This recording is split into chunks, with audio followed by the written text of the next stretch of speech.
Sir কী করবো, আমাদের তো আগেরটাই সুবিধা ছিল, ওটা পেয়ে আমাদের অনেক সুবিধা হতো যে আমরা, কারণ আমরা হাউস ওয়াইফ কিছু করতে পারি না, ওইটা দিয়ে আমাদের অনেক উপকার হতো।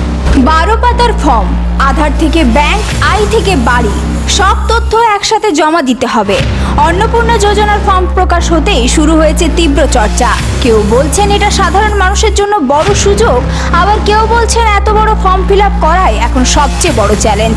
তাহলে কি কি তথ্য দিতে হবে, কোথায় জমা হবে এই ফর্ম? নমস্কার বন্ধুরা, আপনারা দেখছেন voice of Bankura, presented by Belarani group of institute, বাঁকুড়ার অন্যতম বিশ্বস্ত শিক্ষা প্রতিষ্ঠান।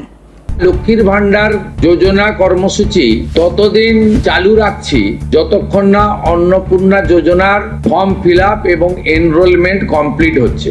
আগামী 2 তারিখের মধ্যে যারা এনরোলমেন্ট করতে পারবেন, আগামী বুধবার আমাদের ক্যাবিনেটের মিটিং এর পরে আমরা ডিবিটির মাধ্যমে ট্রান্সফার করে দেবো।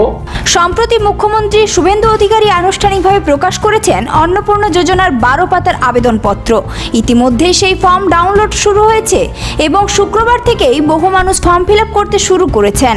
তবে ফর্ম প্রকাশের পর থেকেই সাধারণ মানুষের মধ্যে শুরু হয়েছে ব্যাপক আলোচনা এবং বিভ্রান্তি। কারণ এই ফর্মে শুধু নাম, ঠিকানা বা আধার নম্বর নয়, আবেদনকারীর পরিবারের সমস্ত সদস্যের bank account number, IFSC code, ration কার্ডের তথ্য, পারিবারিক বার্ষিক আয়, স্বাস্থ্য বীমা, চাকরির তথ্য, এমনকি 4 চাকা গাড়ি বা পাকা বাড়ি আছে কিনা সেই তথ্যও জানাতে হবে।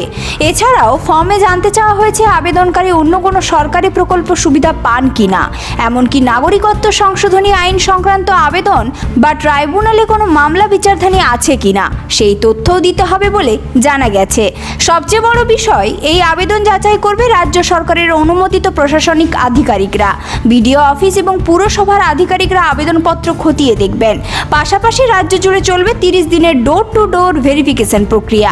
তবে এত বড় ফর্ম ঘিরে ক্ষোভও বাড়ছে সাধারণ মানুষের একাংশের মধ্যে। কি ভাবছি, এটা তো ঝামেলা হয়ে যাচ্ছে, আবার কি ফর্ম ফিল আপ করতে হবে নাকি, আগেরটাই ঠিক ছিল, এখন আবার লাইনে দাঁড়ানো সমস্যা হয়ে যাচ্ছে।